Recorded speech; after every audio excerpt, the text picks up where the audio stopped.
Donc, on ne devait pas commencer avec qu'est-ce qu'on aime l'un chez l'autre? Oui. Ok, on commence avec ça. If you're ready, babe, just tell me. I'm ready.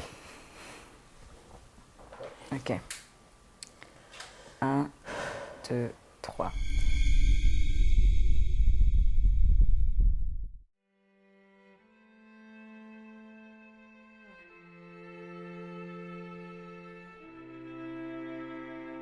Je suis très très très heureux, Moi flatté aussi.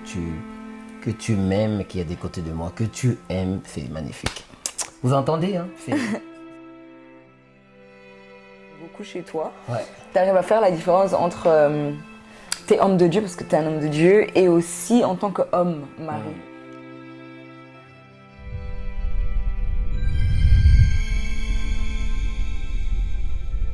Hello tout le monde, alors nous sommes au Canada et nous sommes sur le plateau de la chaîne Life Challenge. Je ne suis pas seule, je suis avec mon cher mari, Nathanaël Mbali. Hello Canada, en tout cas on vous salue, on aime trop le Canada déjà. C'est comme si on y habitait déjà depuis un bon bout de temps. Salut à Life Challenge, on aime trop cette chaîne qui nous a donné l'opportunité de nous exprimer et surtout de répondre à vos questions. Donc aujourd'hui, nous allons répondre à toutes vos questions, des questions qu'on nous a posées même depuis longtemps et on n'a jamais eu l'occasion de répondre. Oui. Donc aujourd'hui, ensemble, nous allons le faire. Alors la première question est, qu'est-ce que toi, tu aimes le plus chez moi? Wow, wow. C'est la première question. Bon, écoute, déjà, je trouve ça très difficile. Il y a des questions auxquelles moi j'ai du mal à répondre. Okay. Qu'est-ce que j'aime chez toi? Parce que dans ma tête à moi, il n'y a pas quelque chose que j'aime chez toi. J'aime tout chez toi parce que je t'aime toi. Arrête de me draguer, j'aime la personne de Priscilla. Donc je t'aime toi. J'ai du mal à trouver des petits détails et puis essayer de décortiquer un petit peu ta personne. Bon, bref, tu me mets à l'aise, tu as cette manière de me supporter, de m'aider, de prendre soin de moi comme ton bébé. Oui, t'es mon premier bébé. Voilà, donc ça c'est quelque chose que j'aime chez toi, cette manière, tu as insisté de faire en sorte que je me porte bien. Parfois tu as tendance à te sacrifier. Ça arrive qu'on a une petite bouteille de jus que nous deux on aime beaucoup et il en reste juste un petit peu. Ma femme va tout faire pour que moi je bois et qu'elle ne boit pas. Pourtant moi j'insiste, je dis non, les femmes d'abord. Elle va dire non, prends. Parfois elle en a envie mais elle va faire en sorte que ce soit moi qui bénéficie. Donc cet esprit de sacrifice chez ma femme, c'est vraiment quelque chose d'extraordinaire. Je suis très touchée. Oui. Parce que j'aime beaucoup chez toi. Ouais. Tu arrives à faire la différence entre t'es homme de Dieu parce que t'es un homme de Dieu et aussi en tant qu'homme, mari. Donc c'est ça que j'aime beaucoup.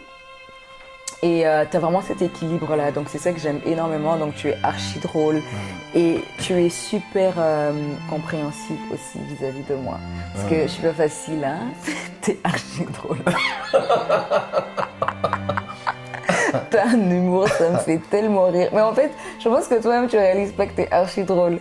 Un jour, j'ai lu quelqu'un qui a dit « Il ne faut jamais épouser une cadette. » Pourquoi elles sont capricieuses? Parce qu'on est super capricieux. Ouais. Et donc, du coup, voilà. Bon, je pense que le côté caprice, là, moi, je mets ça dans la nature de la femme. Je trouve qu'une femme qui n'est pas capricieuse, ça sort un peu de l'ordinaire. La femme est capricieuse, c'est un peu sa nature. Et donc, regarde la question qui nous a été posée ici. Parlez-moi de votre couple, de l'histoire de votre amour. Bon, moi, c'est une question pour moi. Waouh, cette histoire, elle est un peu particulière parce que je connais Nathan depuis que j'ai 11 ans ou 12 ans. Et la première fois que je l'ai vu, c'est dans une église. C'était un jeune prophète missionnaire qui allait ici et là. Et je me suis retrouvée dans cette église et c'était lui qui prêchait.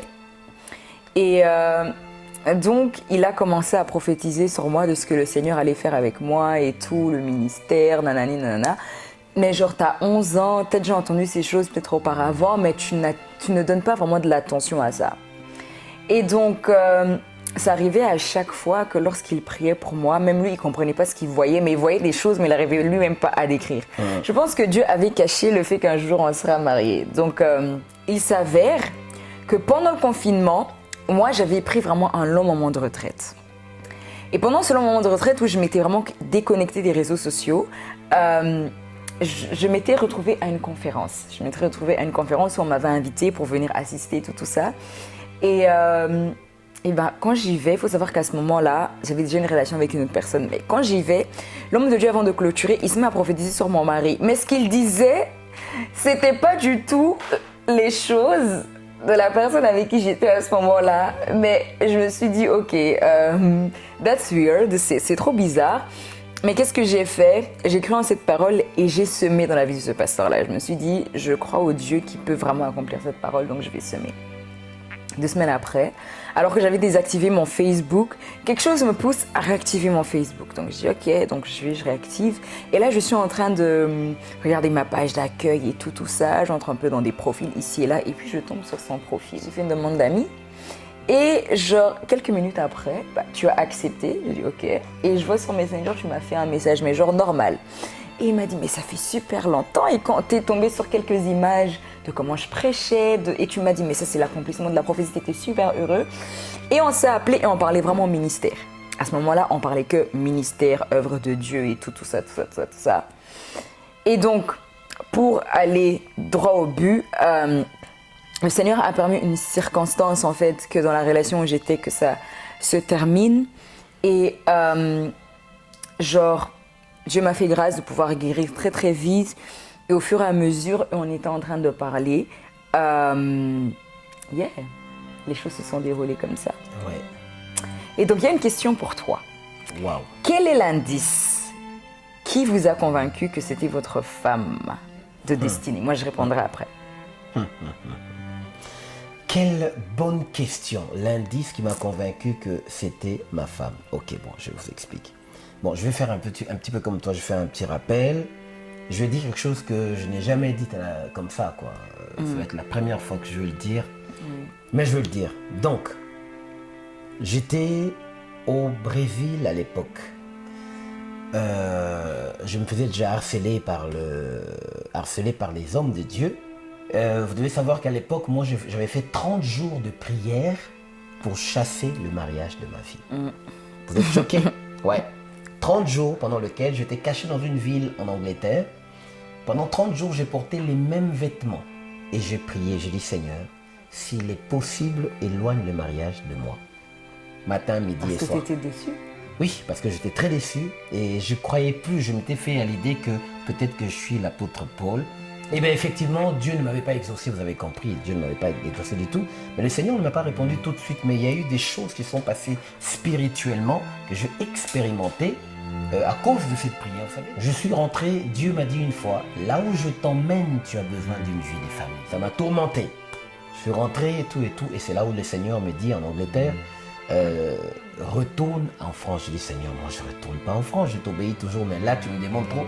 Là, j'ai été combattu, humilié, tout ça, attaqué. Non, je ne rentre pas là-bas. Il dit, ce que tu me demandes, c'est trouve en France, on retourne en France. Le boss a parlé, donc j'ai obéi, j'ai exécuté, j'ai pris ma valise, 2 valises, je suis rentré en France. Okay. Jusqu'à ce que je tombe sur ton message, ta demande. Et déjà quand j'ai eu ta demande, j'avais peur. Je ne sais pas pourquoi j'avais peur.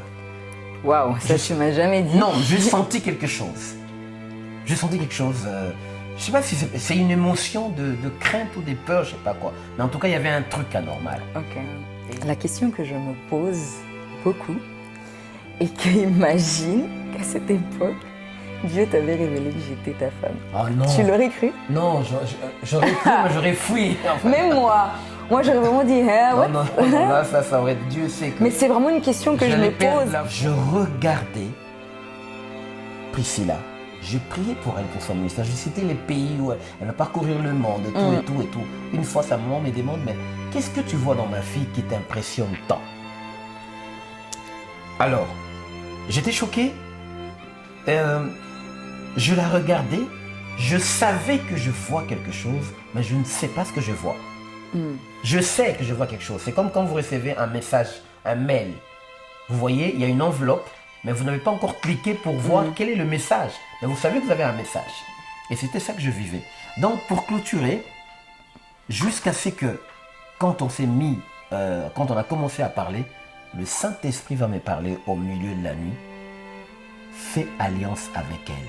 Parce que tu ne voulais pas, parce que tu Non, hésitais énormément. la première fois que tu m'as parlé de mariage, j'étais énervé. Mais je t'ai parlé de mariage pas pour me mettre avec toi. Non, mais quand tu en as parlé, et je me suis fâché parce que j'étais sur mes gardes. My question was, je t'ai vraiment posé une question, je dis mais pourquoi tu ne t'es jamais remarié et tout, il faudra songer à te remarier, tout et ça. J'étais très énervé parce que je voulais pas Et sortir. il s'est énervé contre moi comme si je ne sais pas qu'est-ce que j'ai fait. J'étais en mode ok. Et voilà, là, le Seigneur va me dire, mets-toi avec elle. Non, l'expression, c'est pas mets-toi. Le Seigneur m'a dit, fais alliance avec elle et je veux me manifester dans ta vie. J'ai dit, Seigneur, j'ai d'abord tout perdu. Il me dit, si tu fais alliance avec elle, tout ce que tu as perdu, je veux te rendre et je veux me manifester. Et c'est ça qui a fait que je me suis mise avec elle. Et quand on a fait alliance, ça veut dire quand je parle d'alliance, c'est-à-dire on s'est mis d'accord. Là, je parle d'expression un peu spirituelle, mais sinon, on s'est mis d'accord. Attendez, attention, je ne suis pas allé lui dire... Dieu m'a dit. Hein. Dieu m'a dit, ou en tant que prophète... Il m'a dragué et c'était archi drôle. J'ai dragué avec la chair, clairement. Parce que vous draguez pas, vous pensez que ce sont des choses qui sont des péchés. Pardon. Et puis, je vais en profiter pour dire à certaines sœurs, il ne faut pas toujours attaquer certains frères, salir leur réputation, parce que s'il est célibataire, vous voulez qu'il fasse quoi? Il doit bien essayer de draguer, non? Je crois que c'est logique.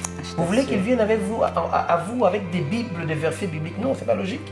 Il faut qu'il te montre, manifeste ses intentions, voilà. Donc je me suis mise avec elle, et depuis ce jour-là, Dieu n'a pas cessé de se manifester. J'ai su que c'était elle à cause de ce que je ressentais dans mon cœur.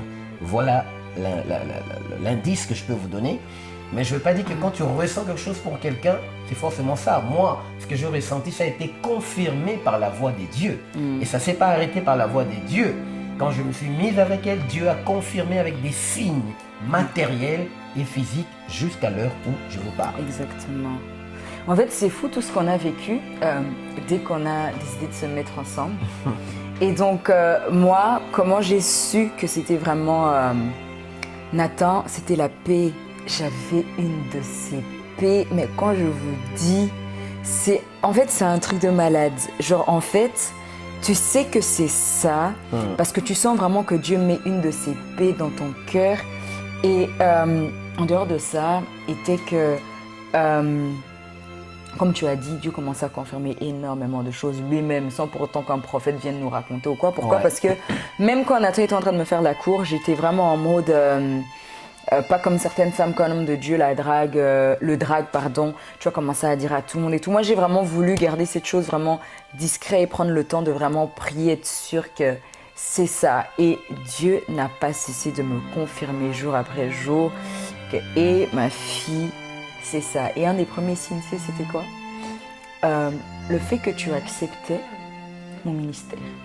Parce que tous les gars, même les relations que j'ai pu avoir, ou peut-être on a peut-être essayé, mon ministère était toujours un problème. Parce qu'ils n'acceptaient pas une femme qui prêche, eux ils voulaient plutôt une femme qui reste à la maison avec les enfants. Et quand on arrivait à la conversation de parler sur mon ministère, mon appel, etc., tu étais vraiment super ouvert et tu me boostais vraiment énormément. Donc... Super. Yeah.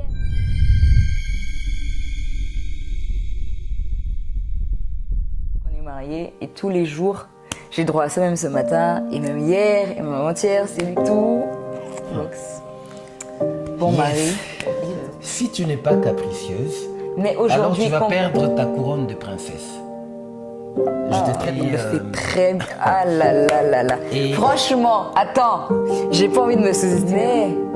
Nathan, oula. Hein? Ouais. C'était vraiment une des meilleures périodes de ma vie, honnêtement. Parce que... on a été très très très